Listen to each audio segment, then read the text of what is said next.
Kami dari kelompok 2 akan mempresentasikan tentang dampak virus corona terhadap perusahaan Unilever. Virus corona pertama kali ditemukan di Wuhan, Cina pada tanggal 1 Desember 2019 dan telah merenggut ratusan ribuan bahkan jutaan nyawa.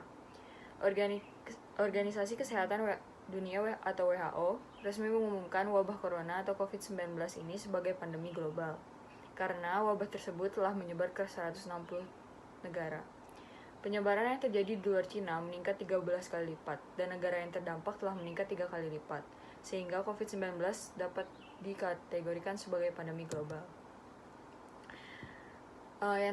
Sektor yang terdampak wabah COVID-19 ini yaitu ada pertama perdagangan internasional, kurs valuta asing, investasi asing, dan perusahaan-perusahaan multinasional, bahkan nasional. Exchange rate adalah nilai tukar atau merupakan nilai pertukaran uang satu negara dengan negara lainnya guna melakukan pembayaran. Umumnya ditentukan atau dipengaruhi oleh besarnya permintaan dan penawaran. Investasi asing merupakan partisipasi jangka panjang oleh suatu negara pada negara lain. Biasanya melibatkan partisipasi dalam bidang manajemen, perusahaan patungan, transfer teknologi, dan konsultasi pakar. Bertujuan untuk meningkatkan standar hidup untuk tahun-tahun mendatang. Jika kenaikan bunga real terjadi, maka tingkat investasi akan menurun. Saya akan melanjutkan tentang presentasi tentang perusahaan Unilever yang telah dibicarakan oleh teman saya Natania dan Namira.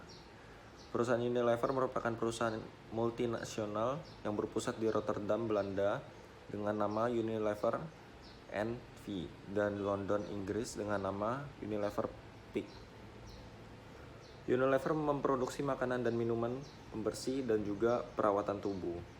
Unilever adalah produsen barang rumah tangga terbesar ketiga di dunia dan juga merupakan banyak perusahaan asing yang mengalami penurunan dalam investasi asing dan nilai kurs. Dampak virus corona terhadap investasi asing perusahaan Unilever. Pada tahun 2018, Unilever mendapatkan laba bersih senilai 9,808 triliun euro dengan peningkatan persentase pendapatan sebesar 2,68%. Tapi sayangnya pada saat terjadinya pandemi global virus corona, presentasi laba bersih turun 18,61% yang mulanya 9,8 triliun rupiah menjadi 7,39 triliun rupiah. Tetapi banyak ahli yang mengungkapkan jika penurunan ini terjadi atas dasar kewajaran. Karena pada saat peningkatan terjadi, itu karena tingkat investasi yang sedang melambung, bukan karena tingkat kepadatannya. Lalu, yang terakhir ada dampak virus corona terhadap investasi asing perusahaan Unilever. Pada awal Januari hingga akhir Maret mengalami penurunan. Angka tertinggi ditutup pada angka 59,96 yang terjadi pada 6 Februari dan terjadi penurunan hingga mencapai titik paling rendah pada 16 Maret. Terjadi rebound pada harga saham Unilever setelah pemerintah mengambil tindakan-tindakan sehingga masyarakat mulai tenang terhadap virus corona ini.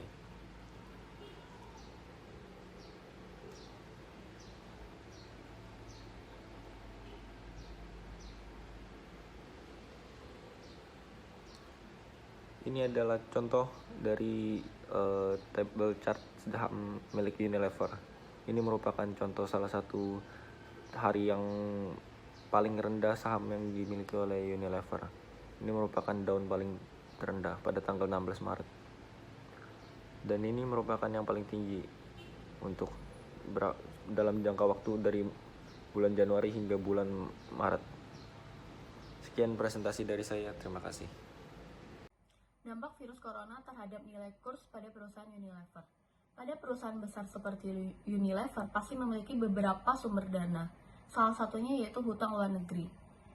Hal ini cukup beresiko ketika kurs di dalam negeri sedang melemah, tetapi tidak dalam hal produksi, dikarenakan kebanyakan bahan baku dari perusahaan Unilever ini berasal dari lokal.